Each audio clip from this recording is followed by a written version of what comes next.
ya ajabu ambaye anaweza kucontrol vyote ambavyo Mungu alishaviumba kabla, ambavyo vyote vinaweza vikawa chini yake na vilikuwa chini yake. Mwanzo 1:26. Jamani, Bwana Yesu asifiwe.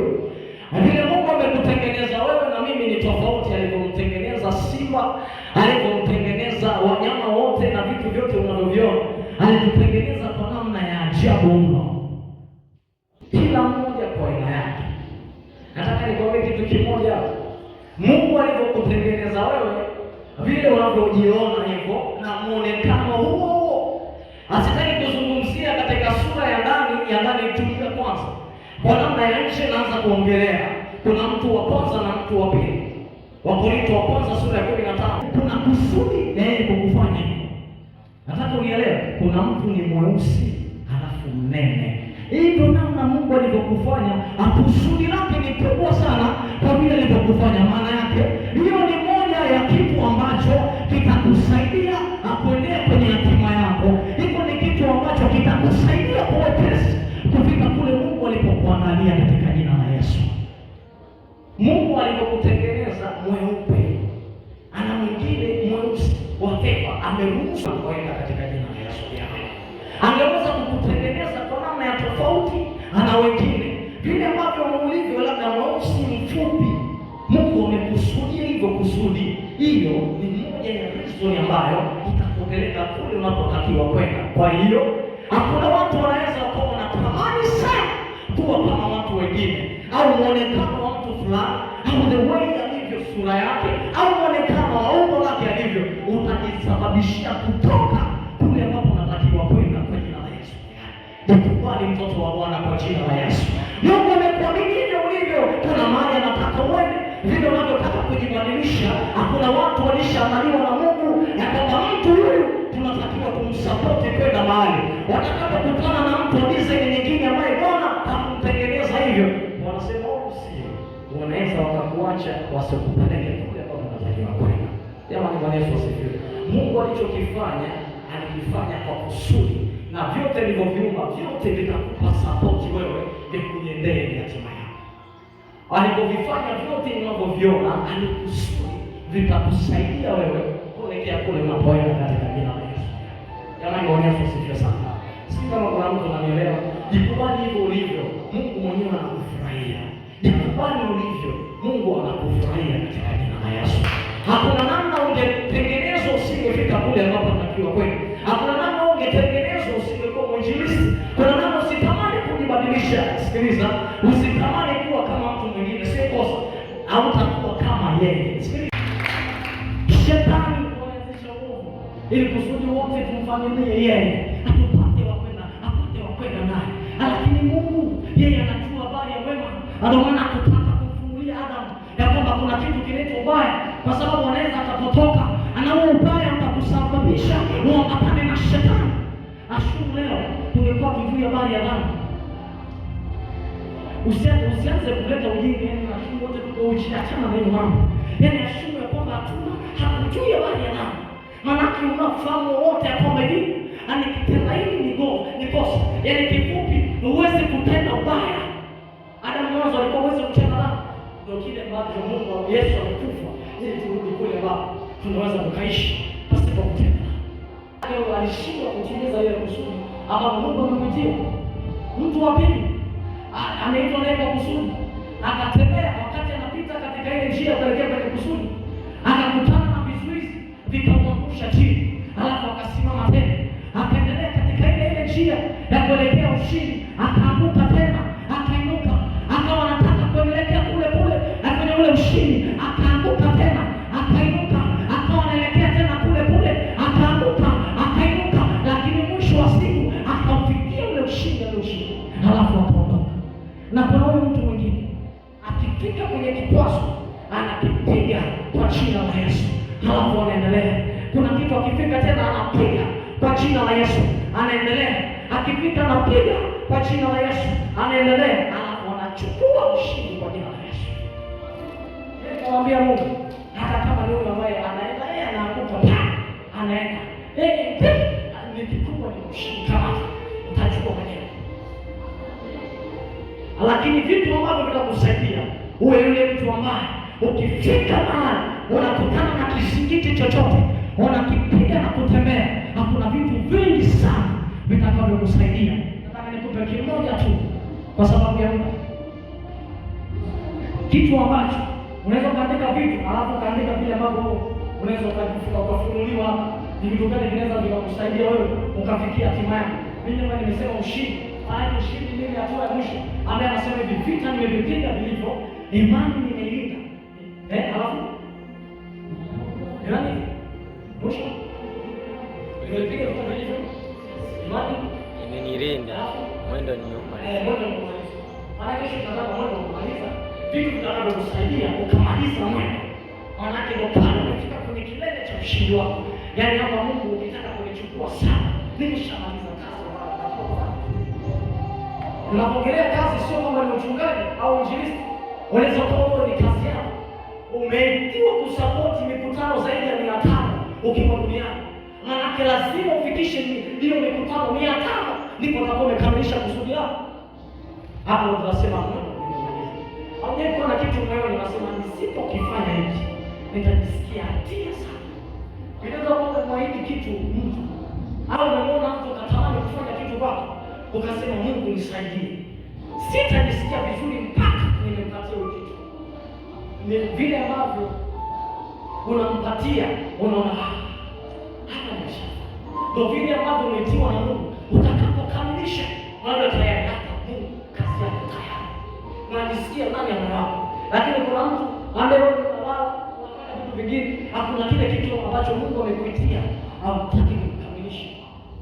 Unaweza sijajua kwa mimi nilivyoelekezwa au nimefundishwa hapo kuamini nini? Unaweza usiingia hata mbinguni. Wale waliotoka talaka alafu akafungia akaambiwa toka sio.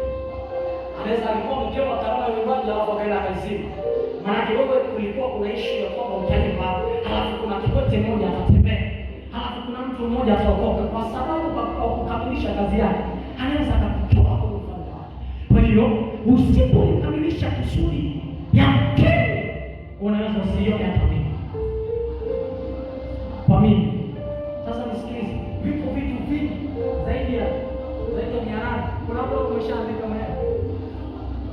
Mimi nataka nikwambie kimoja tu. Yesu asifiwe sana. Nataka nikwambie kitu kimoja.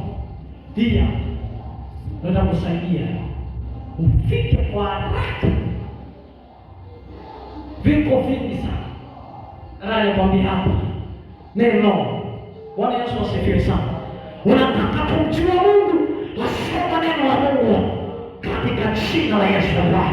Unataka kuwa na mahusiano mazuri yatakayokusaidia kwenda kwenye hatima, njoo hapo usome na kwa jina la Yesu.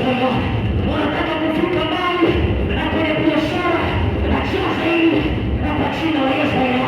Anasema moyoni mwangu nimeiweka neno lako ili sikutende dhambi. Unataka usitende dhambi, nasoma neno la Bwana.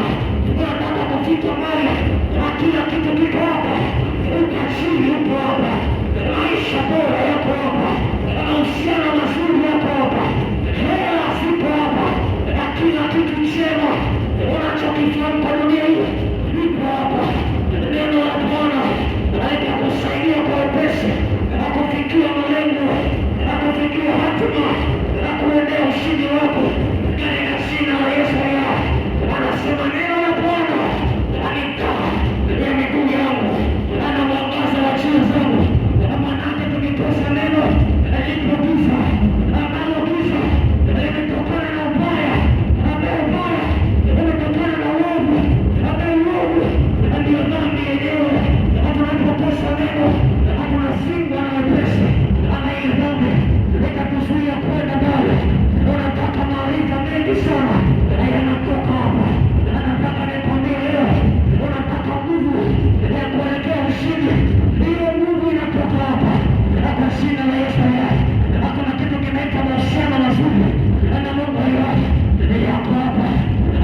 usiogope kuonekana hovyo, kumbe hapo ndio kuna ushindi wako.